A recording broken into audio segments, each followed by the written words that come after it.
So hello everyone, good to see you on our live Q&A session with Márton Braun. This is a session primarily for attendees of our courses, Myoniov's courses, Advanced Compose and Polished Compose. And attendees from those courses have many questions to Márton. So I, as an avatar, will ask those questions. And Márton will help us learn something about Compose, mainly Compose Multiplatform, and some other Compose-related things. Who is Márton Braun? Márton Braun is a Kotlin developer advocate in JetBrains. I guess he's one of the most important and influential Kotlin evangelists, and he works on Kotlin multiplatform. He also works on Compose multiplatform and some other features we will discuss in here, including hot reload or Kotlin conf application. So hello, Márton. Good to see you here. Hey, thanks for having me. I would like to start from the most actionable section. So let's talk about Kotlin Conf application. It's actionable because anyone can open it and see how it is implemented. I also guess many of our attendees used it in practice. And at the same time, it is one of the first serious Compose multi-platform projects.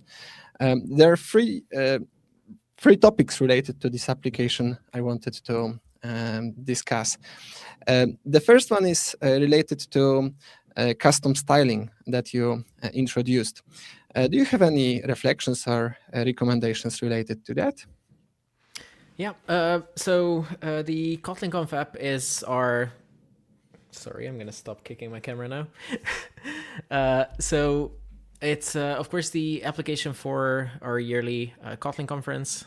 So it contains the schedule. You can look at the speakers. You can bookmark things.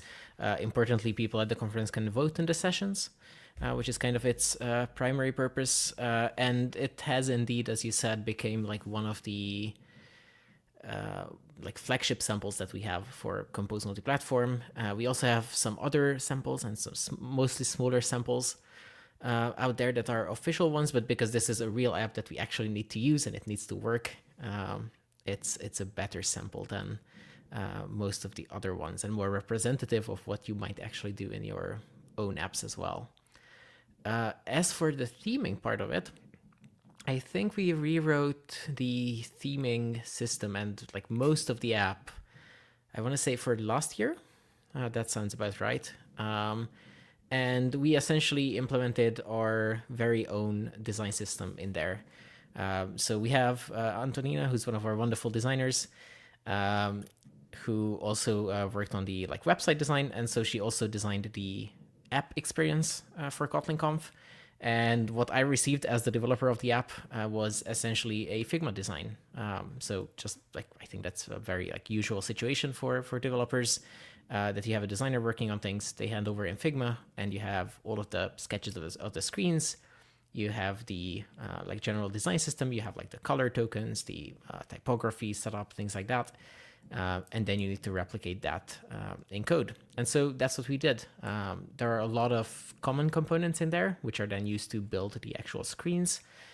Actually, some of this was live streamed, but I built up these components one by one. So we built buttons and switches and cards and action buttons and whatever else, and then eventually assembled the screens. And the interesting part from the Compose perspective is that this is all a custom theme. So we don't depend on Material at all, for example, which is the default theme that ships with Compose. But instead, just like Material is built on top of the foundation layer, we also built our own theming and our own components on top of the foundation layer. If I may ask, so you have a dedicated module just for common components, which sounds like a good idea in this kind of applications. And as you said, you have common theme where you define your custom objects with colors, with typography, with shapes. How do you make decision what should be in your theme? Because normally we use material, which makes a decision. There is this kind of color, this kind of color, this kind of color. How do you establish what kind of tokens do you need for your theme? Yeah, so that essentially came from our design in our case. So with Figma, you can have the exact same kind of named tokens for colors and for typography. So as I look at the Figma design, which isn't public, I guess we can consider creating a public version of it sometime for people to look at as well. But as you look at the designs there in Figma, you just see that this color here is like card background or whatever else. And so there's a unified set of colors. As you said, material has its own set of colors, but here we just have the like Figma export where it can just give you, here's a like complete set of colors that are used in this design, all of their names, all of their values for like light and dark mode. And it just goes straight into like a couple compose files where we set up those objects. And then in the implementation of every component, we make sure that we reach out to those colors instead of hard coding anything. And yeah, the like separate module definitely helps with the like separation of concerns. So like a lot of things can be internal within that module, which also helps make sure that as we're building something on top of the design system, we're actually using the components properly. Perfect. We had plenty of discussions about those design decisions on our last Q&A with the group, and we generally suggested that that designers should be the key source of tokens, and we should try kind of mimic the concept that they have in our code. Yeah, absolutely. Like making sure that our naming is as close and as in sync with the design as possible was definitely one of our objectives, because it makes it much easier to like maintain things and update things over time to make sure that we have the correct colors everywhere. I can just check if it says the same thing in Figma and in the code if we need to update something. And of course, like this is a collaboration, right? So we did a lot of back and forth with our designer of like, hey, it looks like we have these two different names for this color, but it's actually the same value in both light and dark mode. Can we just merge that so that our code is simpler? And like, obviously we can just do that. Sure. And there was also another very important question: how to make decisions, what should be another common component or what should be the same component in a different variant? That's a good question. I mean, that's like a really case-by-case decision, right? What helped is that, again, our design was very nice. Like the design that was handed to me was great to work with. It started with a page of just, here's all the components. So the first thing I did, I just implemented those components without even looking at the screens.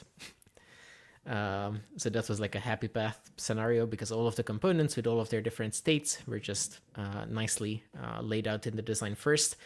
And then once again, like if you use Figma features properly, for example, or whatever other design tool you use, you can then make sure that these components are the actual things used in the screens. So even in the screens, as I click through the designs, I can click on a button. It will tell me that it's like an action button or whatever it might be. And then I know that that's the component I'm supposed to drop in there. And while I think like Figma's MCP tools didn't quite exist back then, like it came out sometime after the initial implementation, I know that they also have like an API and MCP things. So obviously, if you want to build with your favorite AI agent, whichever one it might be, they can probably also talk to Figma in a quite decent way now. I know other people who are using integrations like this. I haven't had a chance to try them yet. Sure.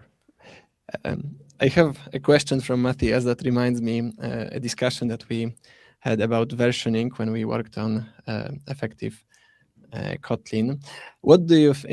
How do you think about versioning a design system in a multi-platform world? Is a breaking visual change the same kind of breaking change as a Kotlin API change, especially when one shared component affects 4 platforms at once? Good question. So I guess the main thing that's important here is who your clients are, right?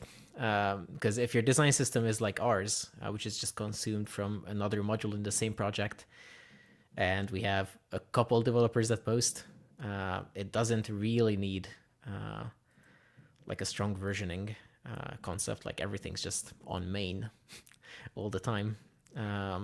If you're publishing your design system and maybe you have like several teams of developers building multiple apps with it, then it goes back to the usual question of what's a breaking change. Yeah. Tough question. Whether like visual changes are breaking changes, I guess you just have to like make a judgment call yourself on how big the change is. But otherwise, it's the same policy as it should be for any other library or API, right? Like if it's like a binary breaking change, like definitely should be like a major version change if you can version correctly. For as long as so it's internal, you can test it in all the cases. But when it's something for outside, it can cause strange consequences. Like, exactly. If it is slightly bigger, it can cause other elements to move. So, yeah, like if your library is completely public, then you should like put a lot of extra care into how you do your versioning, and especially things like release notes or change logs, because hopefully developers or their agents are reading it when they're bumping versions, so that they can like be notified of things like that. Perfect. Another important decision that you made, I'm not sure if you made it, but you surely followed it in this application, is that it is a good example of a fully reactive application. Like practically all state is a mutable state flow or a merge of other mutable state flows. Honestly, that's the biggest reason why I recommend my groups to check out this application, because that's the biggest example, a solid example of this this architecture that I could find online. Do you have any reflections about this approach and consequences of using it? Yeah, I think we started seeing this maybe back in like, I want to say like 2017-ish on Android, right? When like Room first appeared on the scene, where you could finally have a single offline source of truth, and you could use like live data so that all of your UI would always reflect whatever is in your database, and this would just flow from the database, and any updates that you make to the state would be writes into Room, and then they would always like bubble up and like repopulate the UI with fresh data. And over the years, as Compose gained adoption, and now with Compose Multiplatform, I think we saw this happening more and more, various reactive approaches like this. And I think it's a great way of maintaining your state management and making sure that your latest state actually makes it to the UI every time, because it eliminates a lot of potential like synchronization errors that you would otherwise have with like imperative code updating pieces of state.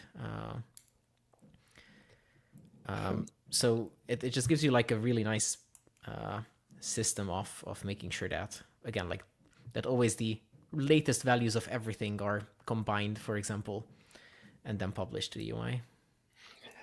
Yeah, I feel it is. I mean, it surely makes application like faster. You don't need to load the same things again and again, and the responses to state changes are much quicker. Maybe for the sake of reference, because maybe not everyone understands what are we talking about. The key idea is that you have some specific points when you store state. Maybe user logged in, and you have like one place in your application where you have a mutable state flow with the current state of login.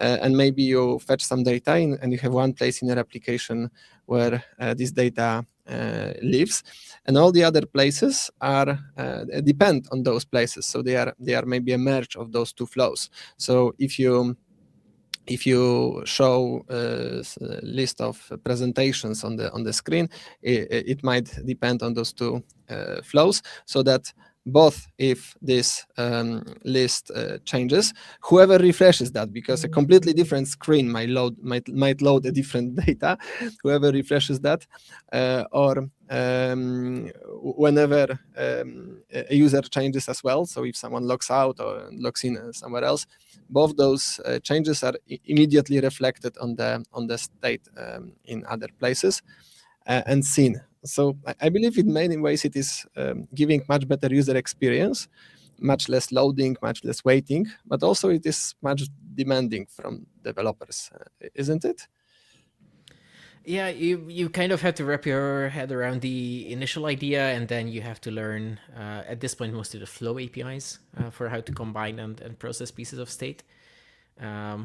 But it is very valuable in making sure that you have correct state across your application, and you don't really have to worry about how that state propagates, because it kind of just flows automatically as you set up these different flows. And yeah, as you mentioned, like making sure that you always have a single source of truth for all of these different pieces of state, whether it's a mutable state flow that's just in memory and just directly storing a value, which is then observed by different components of your app, or whether it's, for example, the database.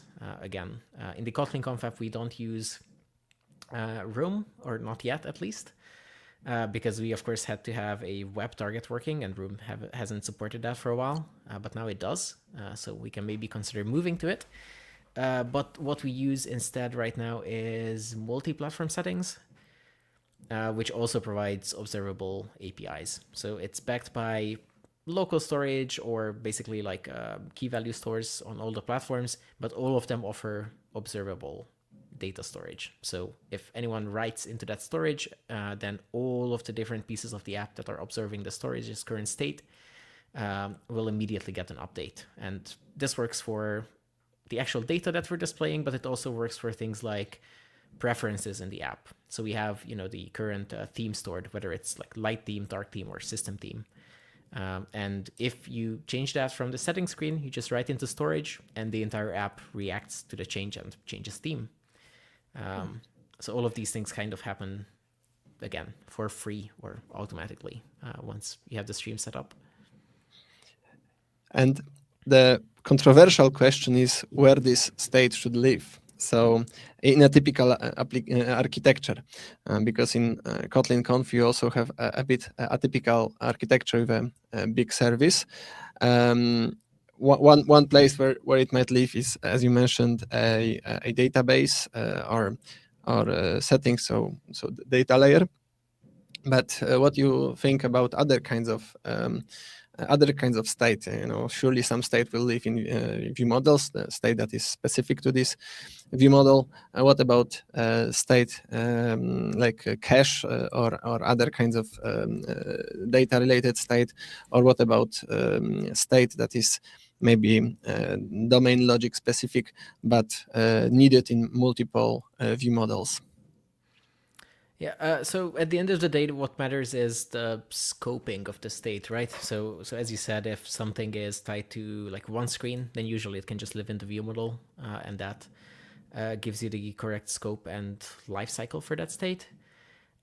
In the Kotlin Conf app, most things can basically just be global, so they are essentially singletons, and so these pieces of state could live anywhere that's a single value within our app graph. So we just have a DI graph for the entire app, which lives the entire lifetime of the app. So it doesn't really matter what exact object within there is holding the state, because all of that is essentially global as far as we're concerned. But of course, you could have more sophisticated things. So you could have like a subgraph which only exists when your user is logged in, and maybe you would want to scope some state like to the current user session so that you can clear it and then create a new one if you have a new user, and things like that. So mostly we have like screen state and we have global state in our case. And as for why it all lives in a conference service, is because it used to be there, and so it still is.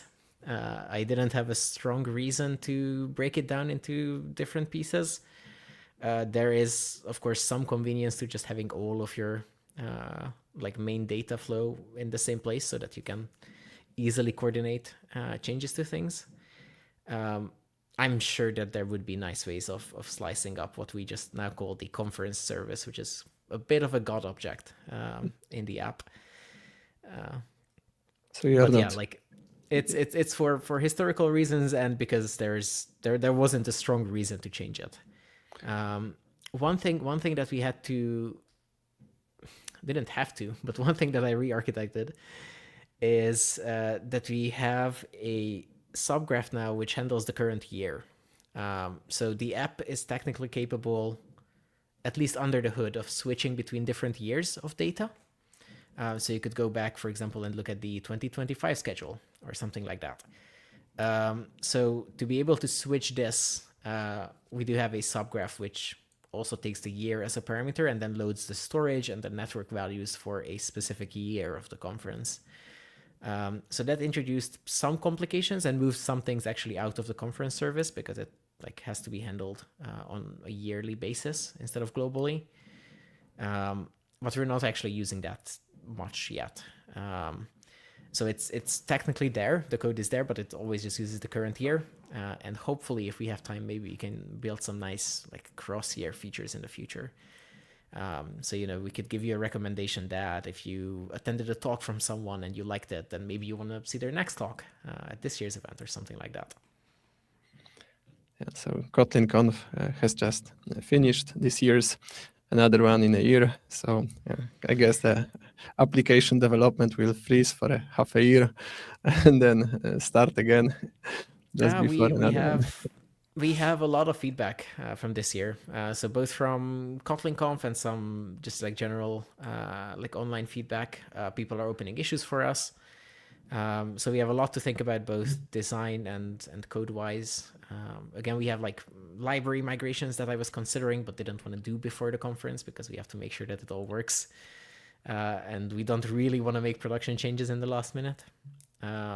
So ideally, we don't just continue in like January, but hopefully we can hammer away at it throughout the year. Sure. Okay, switching topics to another one that seemed to be within area of interest of many course attendees. We learned about Compose Multiplatform development, and I know you participate in the development of Compose Multiplatform, and of course the one of the most challenging part of making a multi-platform framework is making making platforms that are not primarily satisfied. In our world, this is of course iOS, the biggest counter argument to Compose Multiplatform is that buttons do not look like other buttons on iOS applications. That text, specific things are not native there. And last time we talked a bit about what you do to make iOS feel more native. You mentioned liquid glass. Making liquid glass using not the custom built multi-platform library, but using native iOS support on iOS. How does it work? How do you make it work? Yeah, so in general, our idea with Compose Multiplatform is to give the same user experience and the same UI to users across different platforms. That's the core use case. And for many apps, especially if you have your own design system, which again, like can be a design system built entirely without material. It can have your own company's branding associated with it. In many cases, your app doesn't look like it's using native iOS components anyway, because you want to have like your own design. So in a lot of cases, we see that apps are happy to have the same looks across platforms.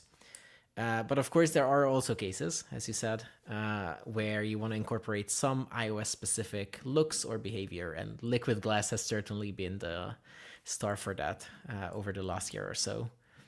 And the good news is that with Compose Multiplatform, you have interop APIs on every platform where you can combine your Compose UI with native views. And you can kind of do this in two directions.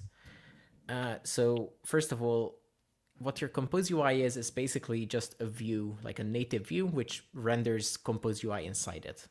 And you get to decide how this is incorporated into the rest of your app. So in the like fully shared use case, you can just have a view which is your entire screen, right? Just a single big Compose view takes over the entire screen, renders all of the app UI. If I may add, in the simpler words, you just draw on canvas. So yeah, exactly. So it's powered by Skia. It's essentially drawing on a canvas, and you again get to decide where that canvas is. It can be the entire screen. It can also be, like the place for one button, and you could draw that one button with Compose if you wanted to. And similarly, because it is like talking about iOS specifically now, it's just like a UI view controller. You can put other things around it. So if you want, you can, in your Swift UI side, you can place buttons on top of it, for example, or put decoration around your Compose UI so that your main content remains Compose and you only have to write it once. But you could have, for example, your navigation bar as a completely native Swift UI navigation bar below it, or like layered on top of it even. And then that is just the actual native views because you're creating them on the Swift UI side.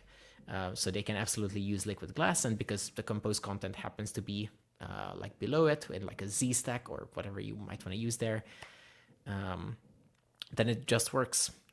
You will have to do some wiring, of course, of like the click events from the native side into the Kotlin code if you want to still handle that in the like KMP business logic parts.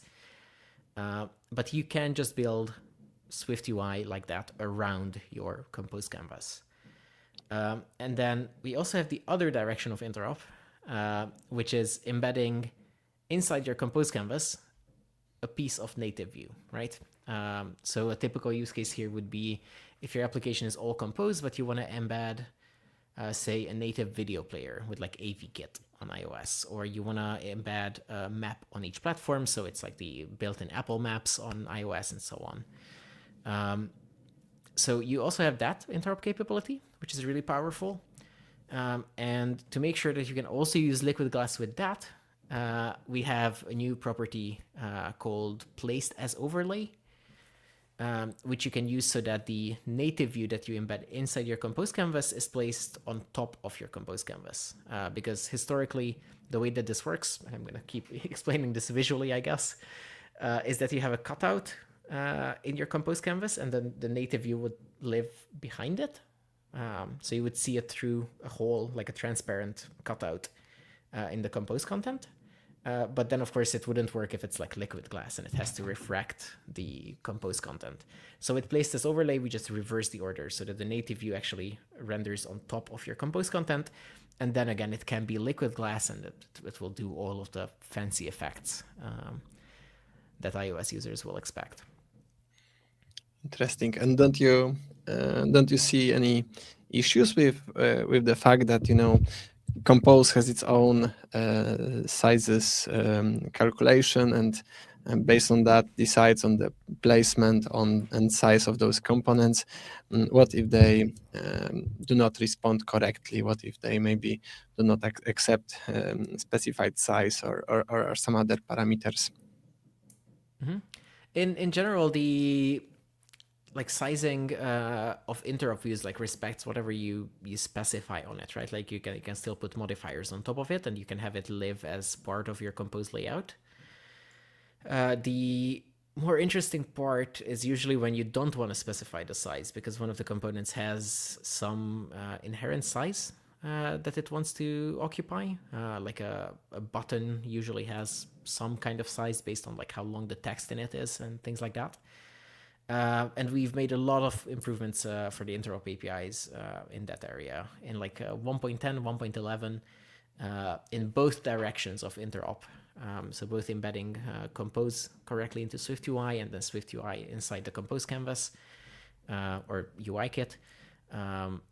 We have a lot of improvements. So you should be able to have these components use their intrinsic sizes even when they're embedded with interop. If that doesn't work, please file a bug, as always. But yeah, like previously, you had to do a bunch of synchronization and maybe like specify your own sizing manually. In these cases, now a lot of these things should be auto-sized correctly by default. Nice. I have another question from Matthias, who is, by the way, also with us on chat. Compose Multiplatform 1.11 just shipped an experimental native UI view-based text input for iOS, precisely because Compose own text input didn't feel native enough. That's both an exciting fix and an admission that rendering through Metal alone doesn't give you iOS native behavior for free. Where else in the stack are those similar feel but doesn't quite behave native gaps to close? Is the only way to alleviate this problem native UI, or could there be other interesting approaches? Yeah, so the text view story is quite interesting. So to be clear, we already used the native APIs that iOS offers to handle some things around text inputs. But now with Nitty, so native iOS text input, which is the new feature, we're now using the like full set of APIs that iOS provides for this. So there are other technologies that also render on a canvas. Like if you think of any game engine, for example, they will also have their own like completely custom rendering for a text field or something like that, right? But then iOS provides APIs so that you can have a native experience still, even though you're drawing your own UI. So that's what we're using now, and we're making the like full use of it as much as we can, so that it can support all the different input types. So it can show you different keyboard layouts, so that it can support things like translation and autofill for like credit card details or addresses or phone numbers or whatever it might be. So basically iOS does like fully like natively support doing things like this. And now we have like a full proper implementation of it. And now that we use this, we also get all of the visual bits rendered by iOS.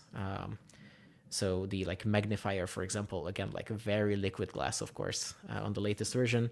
That's also the native iOS version of the thing. Nitty is still experimental.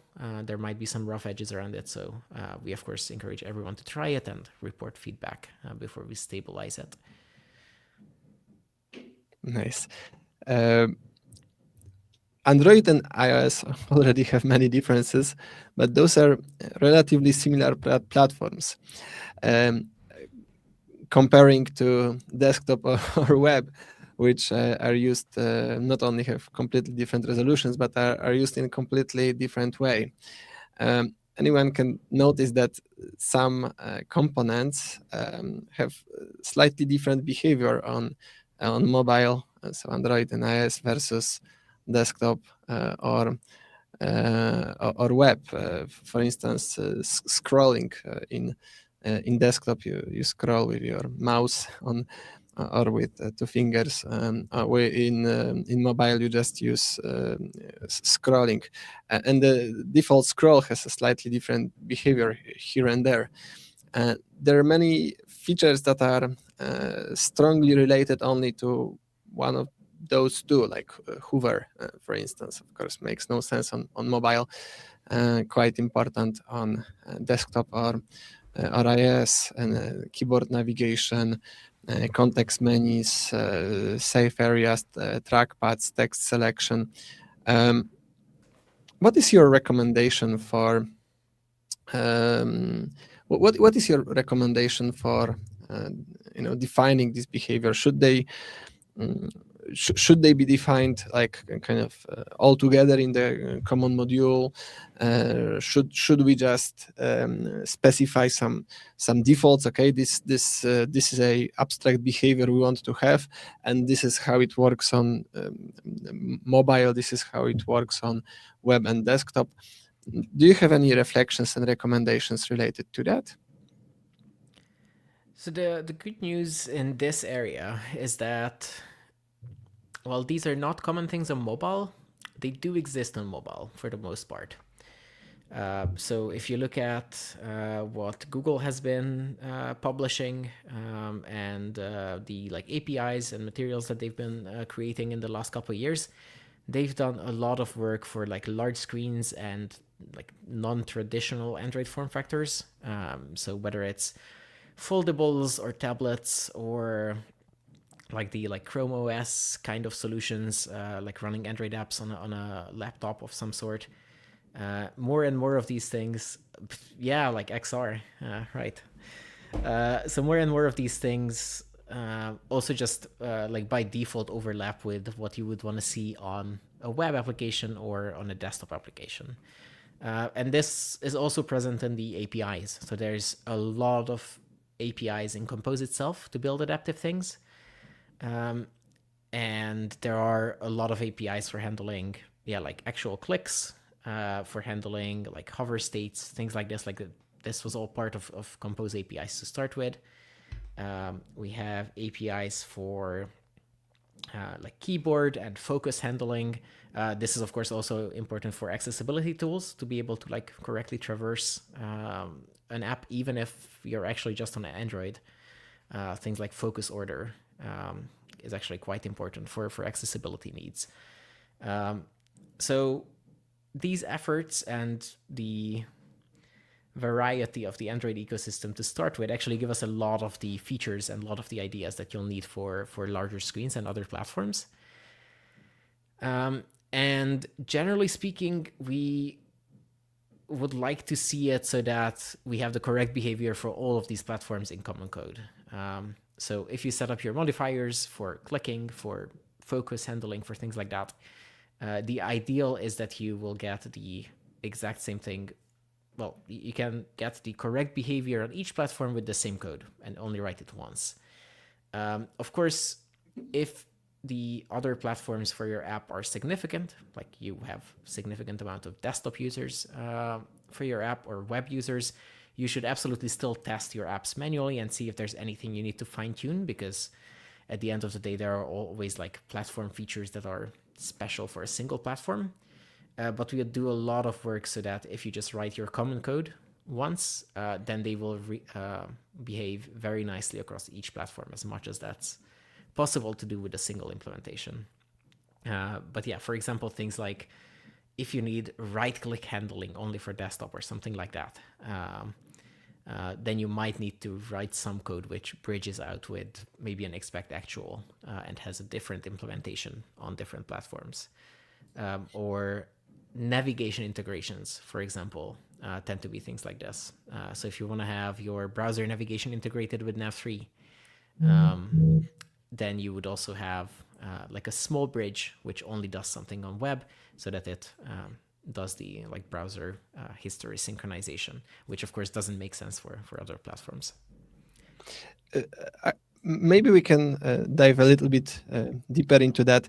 Let's catch this example that you gave us with the right click. I'm not sure what would be an Android analog of that. Maybe a longer click. So would you rather suggest maybe defining a modifier like right click and defining a modifier or longer click and just repeat them with the same action in different places, or making one abstract modifier, something like on secondary action, which on one platform behaves this way and on the other platform behaves this way, or maybe on all the platforms should respond to both ways? Yeah, I mean, the challenge with using both modifiers is that you do have to take care of what they will do on all platforms. So if you stack like multiple of these, you'll have to check if the long click still has that effect on desktop, and you'll have to think about whether you want it to have that effect on desktop. So maybe you want to have, I mean, again, this is just like your UX preference at the end of the day. But you can very well like make the decision of, yes, these things should be long clickable on mobile and they should be right clickable on desktop and web. And then you can just wrap it up into a modifier. It does two different things on the two different like types of platforms that you have. Of course, you can also think about web users who are actually on mobile. There can be some interesting complications there. But yeah, I mean, this is the beauty of, for example, the expect actual mechanism, that it's very easy to create small bridges like this. So if there's one small piece of behavior that needs to be different across platforms, you can just define that modifier once in your common code, and then it can have like maybe 2 or 3 different implementations across your different platforms. And that's very easy and like very cheap to do in KMP. Maybe in a way it is. Again, we can again go back to modeling our UX designer's concepts and try to capture if his intention is to make this specific action on this specific behavior, or is he having a behavior of a secondary action, and that just has different behavior on different platforms. Yeah, and again, some of this is done for you by default as well. So there are some things that are that have different default behaviors across platforms where we think it's appropriate. I don't know the like specific example of clicking off the top of my head of how exactly the API is looking Compose. But for example, if you think about the like transition animations for the navigation library, like that's a good example where the default is to have different behavior on each platform. So on Android, we use whatever the Android default is, which is kind of like a scale and like fade animation if you're doing like a predictive back swipe, or otherwise it's just a crossfade between each screen, which is again what people as Android developers using the native Android Compose library would get anyway. But then we customized it on iOS. So on iOS, it's gonna slide screens in from the side by default, and then you can swipe to go back by default as well. Or on desktop and web, we have just removed transition animations because it's pretty rare that on desktop or web you click something and then it like crossfades, right? Like it would be a weird experience. So that's a nice example of something where we have different default behavior for each platform because we think there is a pretty decent default that will work for most apps. But of course, you get to customize all of these things anyway. So if you want to have crossfade on every platform to have a uniform UX, or you want to have, I don't know, the same tapping or whatever else it might be, you can always just override and do that. Great. Okay, last big category, and then I will have a few independent questions. You co-created, you participated in the implementation of hot reload on Compose Desktop. Would you like to tell us a few words about it? And can you tell us when can we expect it on Android and iOS? Everyone is waiting for it. Okay, so first of all, I don't want to take too much credit for hot reload because we have the engineers who actually built it. And they actually created really, really interesting content around this. So there is a Kotlin Conf talk from last year from Seb Selmayr, who was the main author of it initially. And then they also wrote a blog post later on, which is on the Kotlin blog, which goes into great amounts of technical detail on how exactly it works. It's very, very cool. It was like a huge and very interesting engineering effort.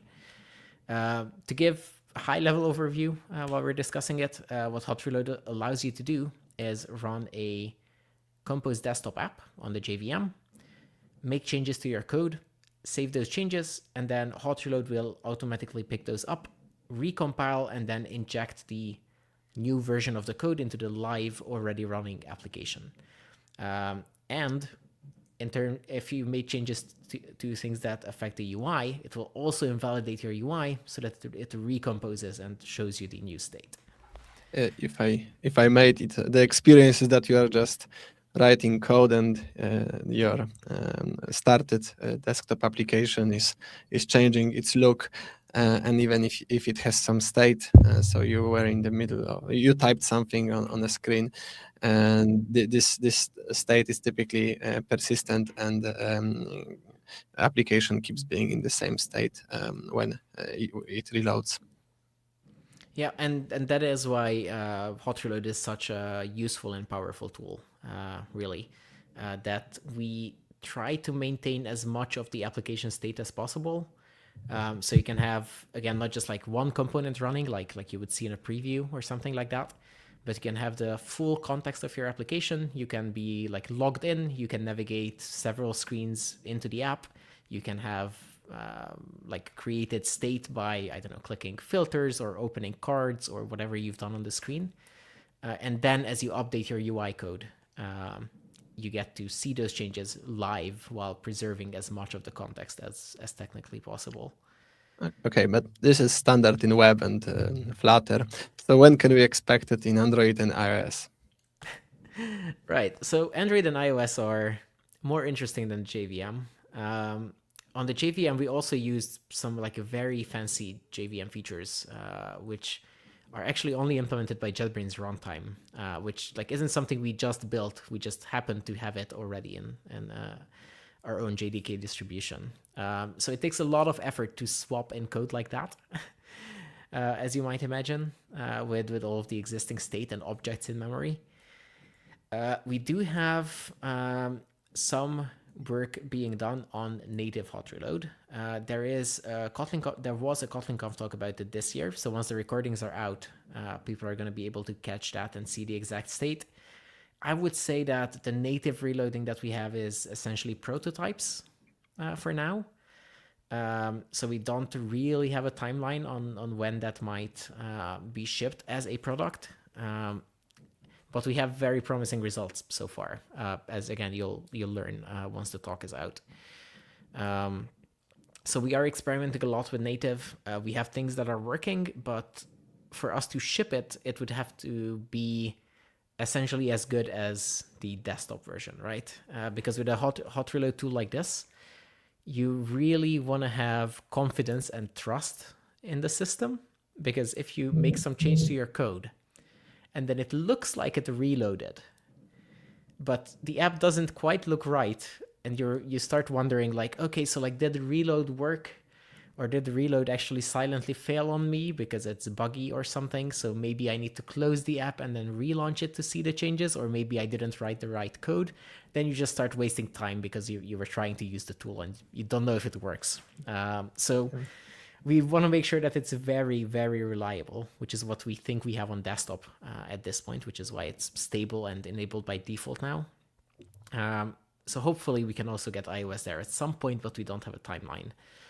And then for Android, we see some community solutions that do things like this, right? There is also the live edit feature in Android Studio, which does similar things, although it has a lot more limitations compared to Compose Hot Reload. For example, you can't really add new structure, so you can't really create new classes or functions. And I think you're not allowed to change function signatures either. So these are things that Compose Hot Reload can generally let you do. So we'll at some point probably also investigate what we can do for the Android part. But we want to make sure that whatever we ship is a really solid experience. So both the fact that you don't really have to think about what kind of changes you can make. You can create new files, you can create new classes, you can add new classes to a sealed hierarchy. Like you can do so many things with the desktop version. It's so powerful. And it's also very reliable, so that you know that whatever you changed in your code actually showed up on the UI. That these properties are hard to replicate on other platforms. Sure, thanks. But then we do hear from a lot of people who are actually using desktop now just as a development platform. So even in general, like obviously, like it's very easy to build and run apps on desktop because you don't need your SDKs, your emulator, simulator to be set up. Builds are very fast if you're just building for JVM, and now you have hot reload on top of it.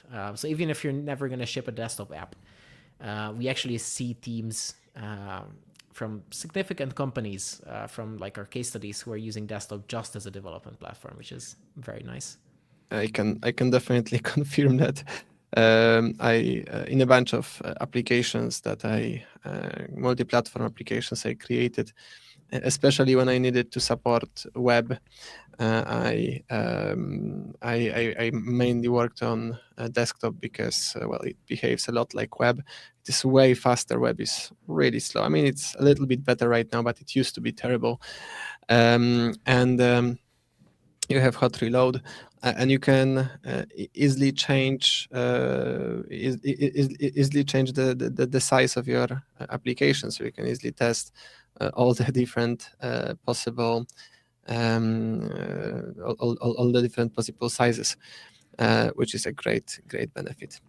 Yeah, exactly. For these reasons, like I also have done like 98% of Kotlin Conf app development on the desktop because it's just such a nice platform to run things on.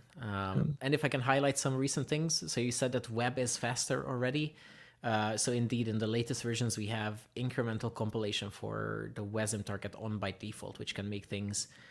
I don't know the numbers, but like it's like magnitudes faster because you can now compile some things incrementally, which is really great. And then for hot reload, one of the latest features that we have is we have an MCP server. So again, you can have agents working on your code. They can inspect the UI, both the actual image and the like layout details of like measurements and the like layout information. They can grab those things from your layout, so they can use that to iterate on things. And of course, they can trigger hot reload. They can resize the window, for example, so they can test like what the app looks like in different sizes. So that's actually a super nice experience as well. I also know some examples of companies that introduced support for desktop to speed up their tests. So testing, of course, is much faster when you can start a desktop application instead of Android on iOS application. So that is also a benefit.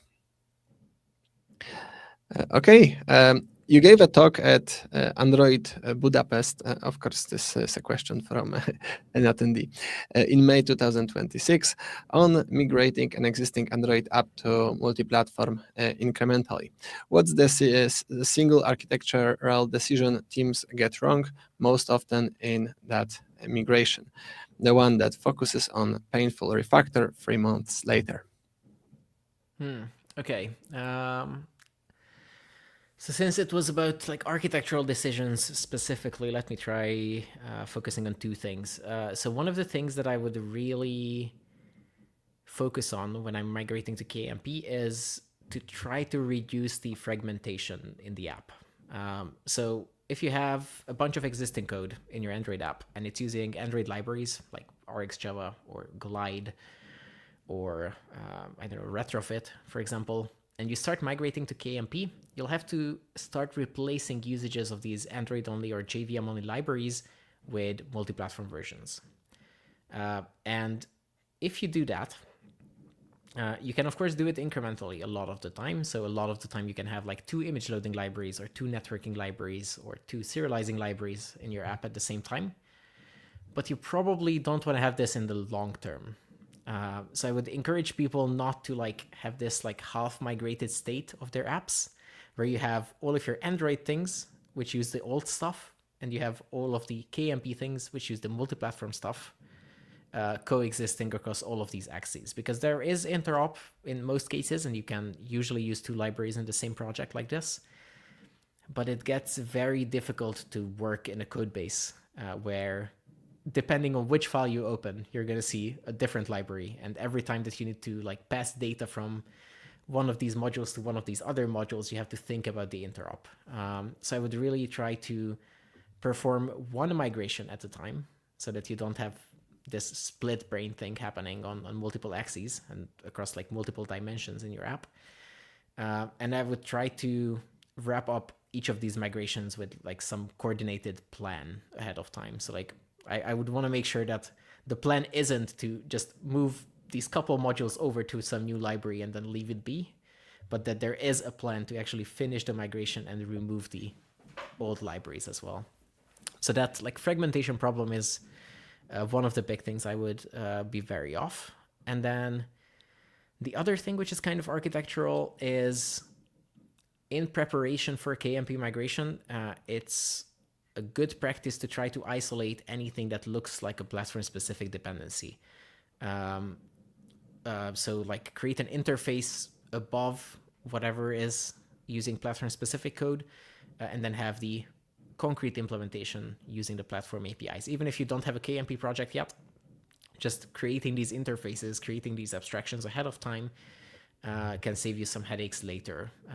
On Android, of course, a super typical example of this is like a class that uses a context all over the place. As you're going to KMP, the context is not going to work in your multi-platform code, so you'll want some kind of interface that's put above this implementation. And then you can, of course, still have your different classes implementing that interface on each of the platforms. That's one of the nice benefits, again, of KMP, that on Android, you can have a class implementing the interface and it can use context and all of the Android APIs.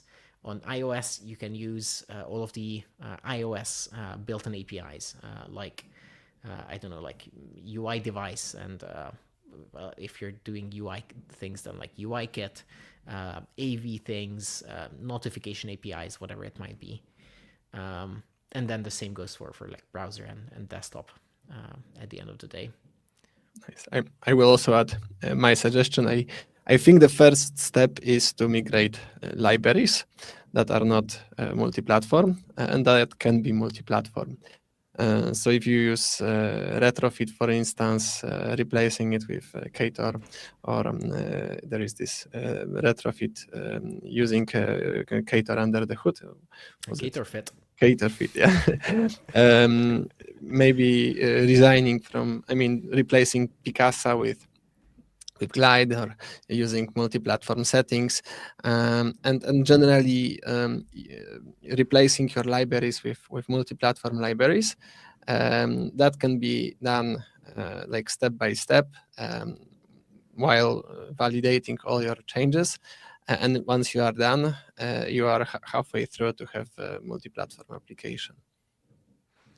Yeah, the library migration is definitely a big part of it. Increasingly, a lot of libraries that you might already be using just happen to already work on multi-platform. So if you're using a lot of Jetpack libraries like Room, Data Store, these are just multi-platform now as well, with minimal changes to the like initialization logic for some platform-specific like storage paths or something like that. But then all the rest of the usage is the same. Or if you're using Coil, which is a super popular image loader, that's going to work on multi-platform. Our beloved coroutines. Coroutines, obviously, like the Kotlin standard library, Kotlin X datetime, Kotlin X serialization, all of these things you kind of just get for free. And I would also say that at this point, even if you're just building an Android app on its own, if you are picking up a new library, it probably doesn't make sense to pick a library that will lock you into the Android or JVM world, because there's very little downsides to using a KMP library on Android. So you might as well pick something that will have your code at least be one step closer to multi-platform, just in case you eventually move to it. So like if you're migrating away from JSON because you finally had enough of it not understanding Kotlin code at all, I wouldn't migrate to Moshi at this point, but probably move to like Kotlin X serialization, because it's KMP and it is just a Kotlin library for Android. Like it works on Android just fine. And we can see more and more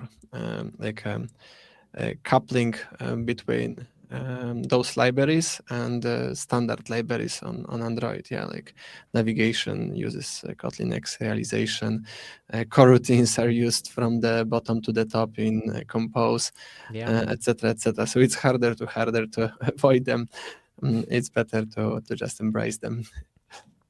Yeah, so all of these libraries are pushing you in the right direction by default, which is nice. I can answer can I answer a quick question from the chat? Of course, sure. Which was where you can find more information about hot reload MCP. Yes. So you can go to the GitHub page for Compose Hot Reload, which I guess I can grab a link to. And all of this should be in the releases. So if you look at the latest releases in there, like 1.2 alphas, they will have all the descriptions of how the MCP things work. Actually, there's a link for the chat. Perfect. Navigation 3 launched with Compose Multiplatform 1.10 and takes a radically different approach. Backstack as a plain list rather than a navigation graph. For a team building a multi-platform app today, is Nav3 the obvious default, or is it still too early? And what's your honest view of where the navigation story CMP stands right now? Nav3 is stable. Use it. Great. I will maybe also add a comment from my side. We also teach Nav3 in the course, and I think it actually fixed many things. This backstack approach is actually much more consistent with the philosophy of Compose, where we represent state. The previous API wasn't consistent with official recommendations because we defined like initial route instead of defining a state. And this nav stack as a list is easily hoistable to a navigator, so it can be kept there, observed from there, and modified from different view models, which is great. I think you answered it completely. It's stable. Use it. One thing I'm missing, and hopefully I will see in the future, is a support for web. Right now, supporting web URLs on web is hard. I implemented it manually on one application. Do you see any movements towards supporting that in the future? So we don't have this built in, but one of our colleagues built an integration library for web navigation. I've dropped a link into the chat for that as well. That's nice. So that should get you rolling. It has both hierarchical and chronological navigation. So one of those is more of a desktop web browser experience, and like hierarchical is more of the like mobile convention that we're used to with BackNav. So depending on which one you want to see, it actually supports both, and you can also use them dynamically. Great. Hopefully at some point it can also make it into like official things. But yeah, otherwise like Nav3 is stable. It has really great APIs, gives you a lot of control, very flexible. And yeah, it's stable even for multi-platform. This was one of the things we were discussing at KotlinConf a couple of weeks ago, that, like sometimes it feels like all of the things we're talking about have been in place forever. But Nav3, for example, appeared a year ago just for Android, and now it's already there and stable for multi-platform. So like that happened within a year, which shows like how fast things actually move sometimes. I mean, I feel it should have looked like that since the beginning. So yeah, it feels good. Okay, we are slowly reaching towards the end. Here I have a short question from Clemens, who is also our course attendee. Interesting to hear about JVM desktop support for developing and testing. I will add support to my KMP app. Do you have any comments? Very cool. I think Yes. you'll find it very useful, just like we do. Yeah, it's perfectly stable. It's it's as stable as Android, I would say. And as well, Compose for desktop has been stable for such a long time that I don't know when it became stable. It was just always stable whenever I needed to put this on the slide. Yeah, and I actually released applications in companies, Compose applications for desktop. So it isn't only for development. You can create serious applications. Even JetBrains has its own desktop products implemented in Compose Multiplatform. Yeah, the Toolbox app is Compose Multiplatform. So hopefully you're using that to install all of your like IDE installations, whether it's Android Studio or IntelliJ or anything else. And that's actually a Compose desktop app, which is really nice because I had to contribute to it once and I just opened it and it was like Compose code. I could just do that. So let's make just two more. One is again from Matthias from chat, the most underrated CMP library. Do you have some answer at the top of your head? I don't know, not off the top of my head. I feel like the things that I'm using are known. Yeah, pretty much. Yeah, I have the same feeling. Yeah, there I are don't some. know. I think we have a pretty good idea of what the good libraries are and the like popular libraries. Yeah, most libraries seems to be a part of a common stack. There are some really well developed libraries like the one from Liquid Glass that where people put tons of effort into it and it looks and feels amazing.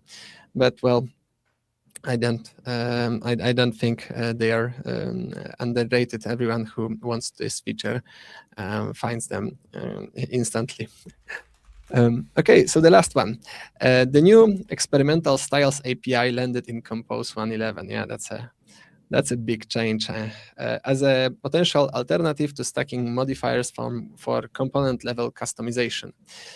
If styles stabilize this, does it actually close the gap for teams building custom design system, or does it mainly help people extending material, leaving fully bespoke systems in the same position they were before? Any reflections?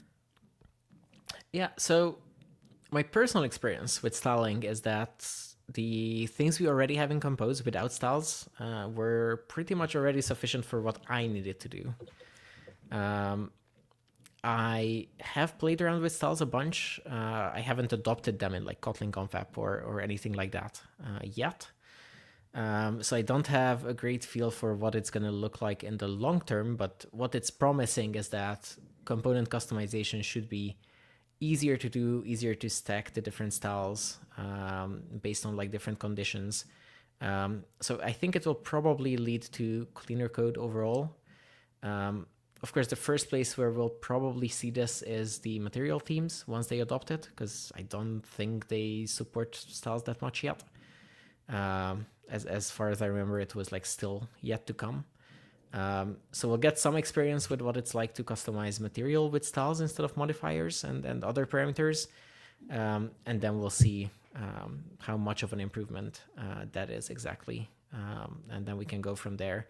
But from the perspective of a custom design system, like just like the previous theming conventions were things that we copied from material a lot in terms of the structure and APIs, we can probably also, like at the end of the day here, take material as an example and use whatever conventions they end up with their styles implementation.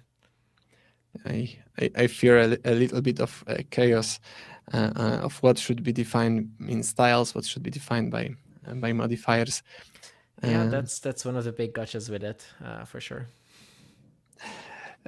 Clemens suggested MapLibre Compose library for an underappreciated library. It is good. I've seen it in Clemens' project on this course final project.